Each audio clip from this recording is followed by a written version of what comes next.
Yo quiero referirme al concepto de libertad de expresión, que hoy no se entiende en su totalidad, porque además de remitirnos a la prensa y al derecho constitucional, debemos ubicarlo en la actividad cotidiana del hogar, la escuela, el trabajo. Es por nuestra vida diaria que las redes sociales se convierten en el vertedero de lo que no cabe en las páginas impresas o en los noticiarios de radio y televisión. La observancia de ese derecho constitucional corresponde a las autoridades que están mandatadas. Su cumplimiento pleno es responsabilidad de la sociedad, con las salvedades obvias. Mi dicho ha de ser probado o tener sustento y, además, ha de respetar. Lo denunciado, escarnecido, calumniados desde el púlpito en que convirtieron a la presidencia de la República, solo es un abuso de poder que quiebra la confianza de los mexicanos en ellos mismos y desestructura las instituciones creadas para gobernar. Durante mi juventud, a la prensa se le identificó como el cuarto poder. Por ello se le infiltró y corrompió, hasta que periodistas e intelectuales significados por su carácter y su independencia frente al gobierno, reencauzaron lo que debe ser la relación entre prensa y política. Nunca regresarán publicaciones como Excelsior y Proceso bajo la dirección de Julio Scherer, Plural y Vuelta, dirigidas por Octavio Paz, Uno más Uno de Manuel Becerra Costa y Luis Gutiérrez, La Jornada de Carlos Payán. Quizá no fueron lo ideal, pero abrieron camino e hicieron posible porque esa libertad de expresión fuese refrendada para cuestionar al poder y los gobiernos que lo detentan. Vivieron un intenso verano con la aparición del Ejército Zapatista de Liberación Nacional, cuando determinó quiénes eran los buenos y los separó de los malos. Fue su segundo y último reordenamiento.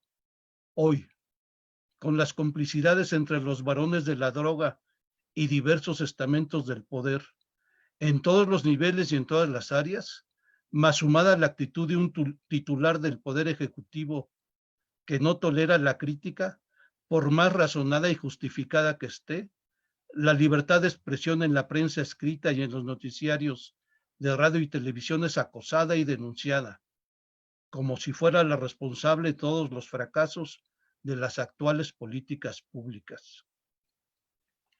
Por consideraciones sociológicas, morales y éticas, pues no es momento de detenerse a analizar en su origen y larga permanencia, muchos de los profesionales del periodismo decidieron hacer del cuarto poder una institución que sustituya a los disminuidos, avasallados y entregados poder judicial y poder legislativo, a los que el presidente de la República se trae a mecate corto. Miroslava Brecht y Javier Valdés son nombres emblemáticos de lo que sucede en la prensa nacional, pero no necesitan asesinarte para mantenerte muerto en vida, porque puede interesarles más que no fallezcas a cambio de que dejes de investigar y dar tu opinión. Hoy los que mandan se percataron que el desprestigio sin fundamento, el escarnio y la amenaza surten un mayor efecto que ese silencio al que obligaron a Manuel Buendía. Acertaron al cosificar y adjetivar al adversario intelectual, al opinador que no tiene pelos en la lengua y posee esos verdaderos datos que el poder se niega a reconocer, al reportero que sabe que lo que vio y puede probarse ha de hacerse del conocimiento público, para que la sociedad pueda elegir entre permanecer callada o salir a la calle, hacer patente esa libertad de expresión para decir a la simuladora autoridad: ya basta de engaños y de consumir los recursos fiscales en programas sociales que solo producen una más profunda y envilecedora pobreza. Quizá algunos directores y jefes de redacción son culpables de esta actitud del gobierno, porque hace años que en provincia, en el afán de proteger las fuentes de empleo, la vida de articulistas y reporteros decidieron omitir información sobre el narcotráfico, notoriamente de varones de la droga y sus conspicuos protectores de entre el mundo de la autoridad política y de procuración de justicia. Los jueces fueron amedrentados mucho antes. El último bastión en contra del narcopoder político, de un gobierno autoritario rayando en lo totalitario, es la opinión pública y los lugares donde ésta puede expresarse, hacerse pública, reconocerse, reproducirse, con ese elemento nuevo que es la informática y la vertiente de Internet, que pone en nuestras manos la comunicación en tiempo real, aunque sin jerarquización, solo aquella que impulsa a la sociedad a defenderse y a dar la voz de alarma. Esta situación creada por el falso robustecimiento del poder político, la impunidad del crimen organizado y la anomia de buena parte de la sociedad identificada como México bueno y sabio, favoreció la necesidad de que la libertad de expresión se ensanchara hacia otros ámbitos que trascienden la prensa y transforman los campos en los que puede defenderse su observancia constitucional, sobre todo para evitar la conculcación de los derechos constitucionales que nos permiten considerarnos seres humanos.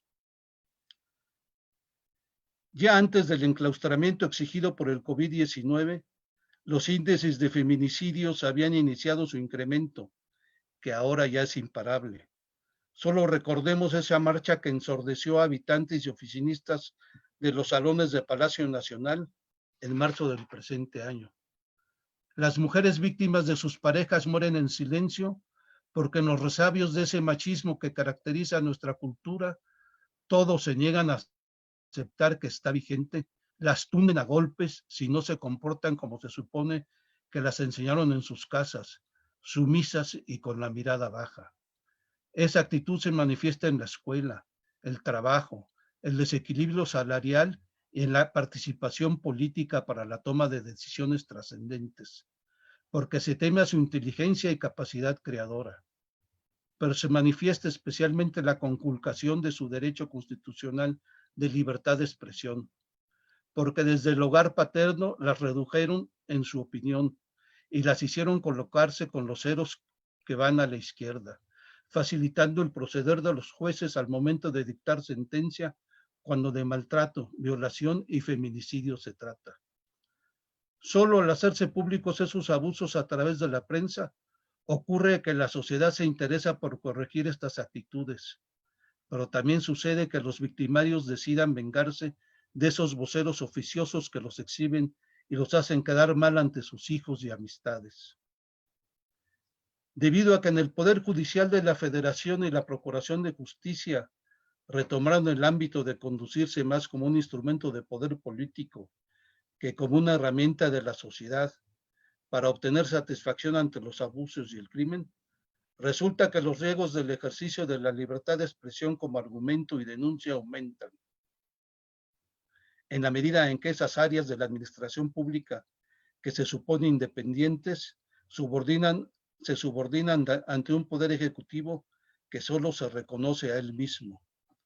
La resolución del Pleno de la Suprema Corte de Justicia de la Nación sobre si era o no inconstitucional la consulta pública para enjuiciar o no a los expresidentes de la República es indicativa de que 6 de los 5 ministros perdieron su derecho a expresarse con libertad y autonomía, lo que resultó en una verdad política y no jurídica. El argumento central del presidente del Tribunal Constitucional es una pifia en contra de la libertad de opinión. Dijo Arturo Saldívar Lelo de la REA que la Corte no puede ser puerta cerrada, cuando de hecho y ante el Poder Ejecutivo lo que debe hacer es cerrarle la puerta para evitar su intromisión, humillar a un poder independiente y soberano y acotarlo en esa libertad de expresión que ha de hacerse pública desde el instante en que la resolución jurídica es votada. Habrá que repetir video y frases del presidente de la República cuantas veces sea necesario para comprender el alcance del perjuicio hecho a la libertad de opinión y a la administración de justicia, para subordinar al Poder Judicial al Ejecutivo.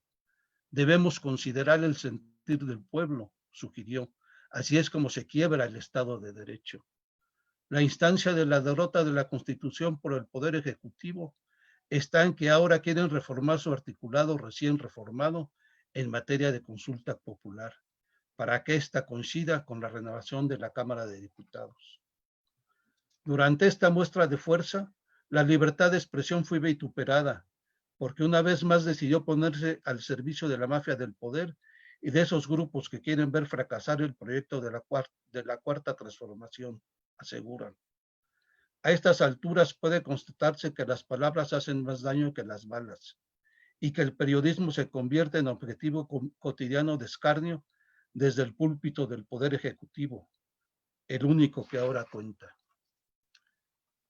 Vaya contradicción.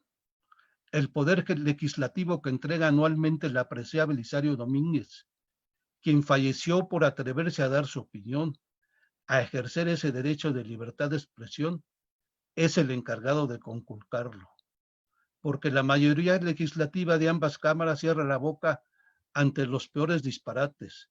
En la anuencia y la humillación acatan como orden las propuestas o simples deseos de un poder ejecutivo que desea purificar a México en términos de religión evangélica, cuando los mexicanos queremos vivir en un estado laico.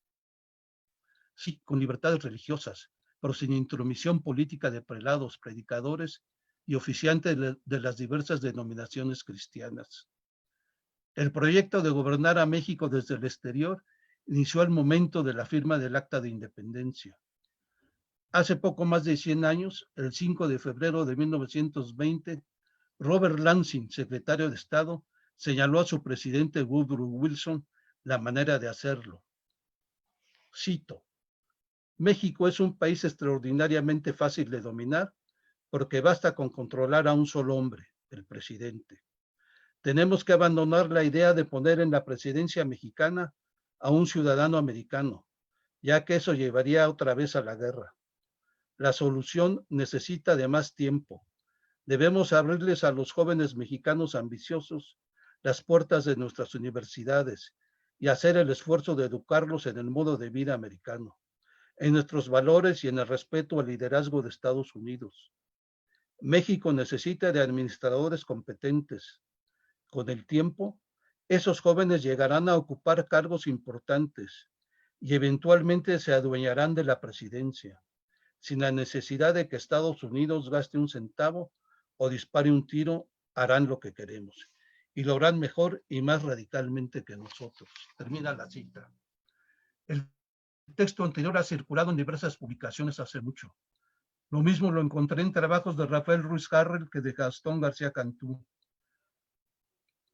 Es un tema que alcanzó relevancia cuando los primeros egresados de las universidades norteamericanas se hicieron con el poder en México y casi logran imponer su visión de lo que debe ser este país.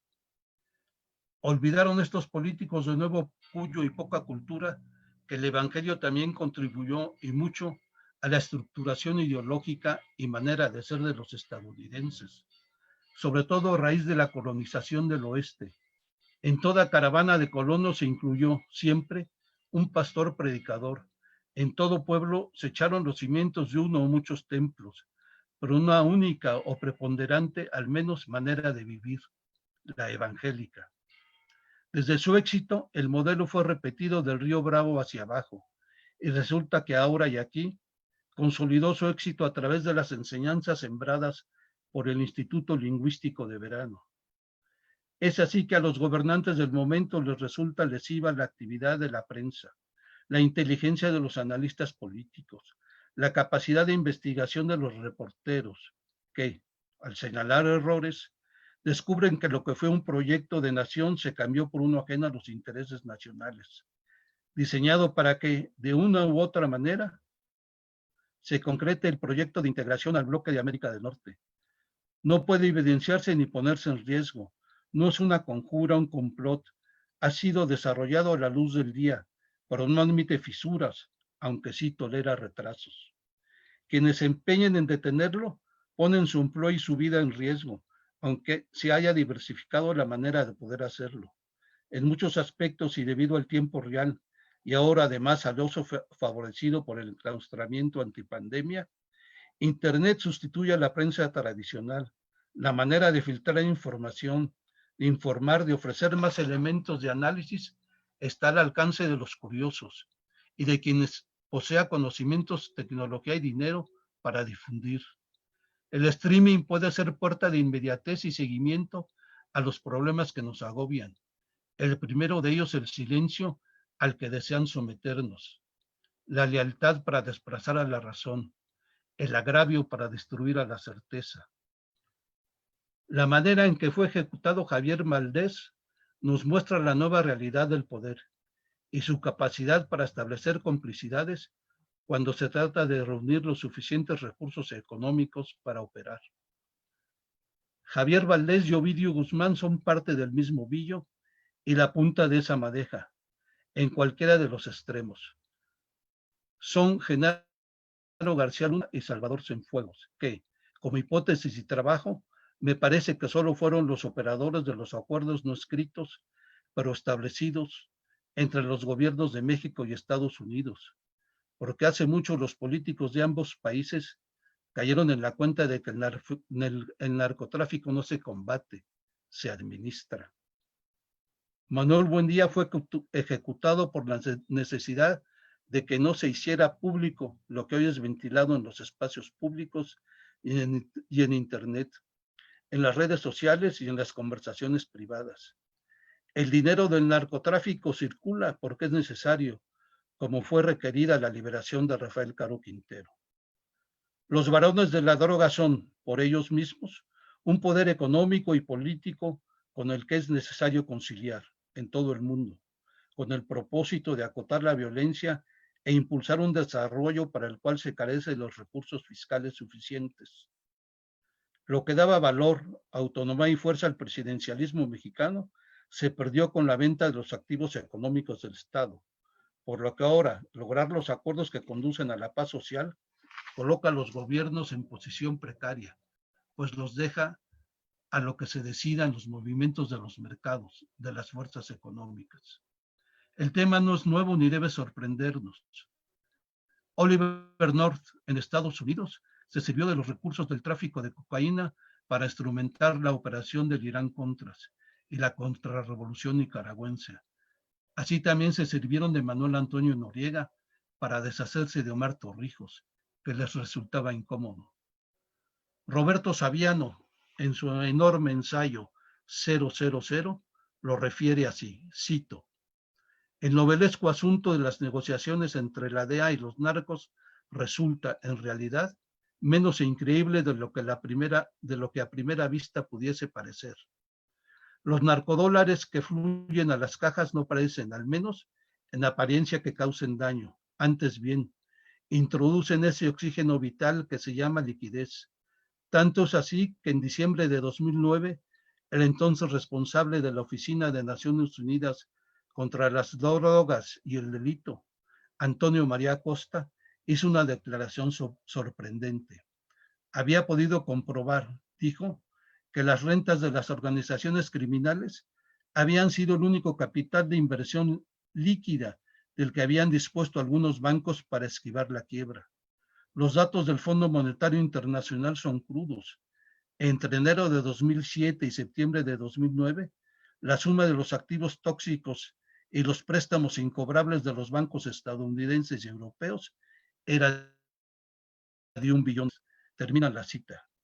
Lo anterior es un hecho concreto sobre el verdadero poder económico del narco. Pero si todo el mundo habla de ello, nadie quiere reconocerlo en las páginas de la prensa y en los noticiarios de radio y televisión, para dar impulso a la continua investigación y crítica de lo que realmente sucede, porque una cosa es que se ventile el asunto en charlas de familia y comederos, pero otra muy distinta que se investigue y se denuncie, con la idea de que esa manera de manejar la economía tenga un punto final. Pero, ¿qué tiene que ver todo lo anterior con la libertad de expresión, con una tácita condena a los poderes legislativos y judicial, con una crítica a los oídos sordos en Palacio Nacional, que nada quiere escuchar de los feminicidios, con esa diversificación que nos da tiempo real para aproximarnos a la verdad? La respuesta está en la página 453 de la investigación de Roberto Saviano, ya referida. Cito: si eliges hablar del poder criminal, partimos del supuesto que, por el momento, todo poder es criminal. Si eliges mirar a la cara sus secretos, si eliges habitar con la mirada en la calle y en las finanzas, hay dos maneras de hacerlo y una de las dos es errónea. Cristian Poveda las conocía bien ambas, conocía sus diferencias y sobre todo sus consecuencias. Sabía que si decides ser la extensión de tu trabajo, una pluma, un ordenador, un objetivo, entonces nunca correrás riesgos. Completarás tu misión y volverás a casa con el botín. Pero Christian también sabía otra cosa. Si decides que la extensión de tu trabajo, una pluma, un ordenador, un objetivo, es el medio y no el fin, entonces todo cambia. De repente lo que buscas y lo que encuentras ya no es una calle oscura y sin salida, sino una puerta que da a otras habitaciones y otras puertas. Termina la cita. Manuel Buendía, a quien traté y del que aprendí, estaba decidido a abrir todas las puertas. De Javier Valdés, supongo que tuvo los mismos impulsos. Ambos fueron ejecutados, lo que dista mucho de un simple asesinato. La libertad de expresión ha de ejercerse en público, pero dados los momentos por los que atraviesa el país y el mundo, también y quizás sobre todo en privado, frente a uno mismo, ante quienes nos vemos como iguales, porque a México lo estamos destruyendo y el silencio no ayuda. Muchas gracias.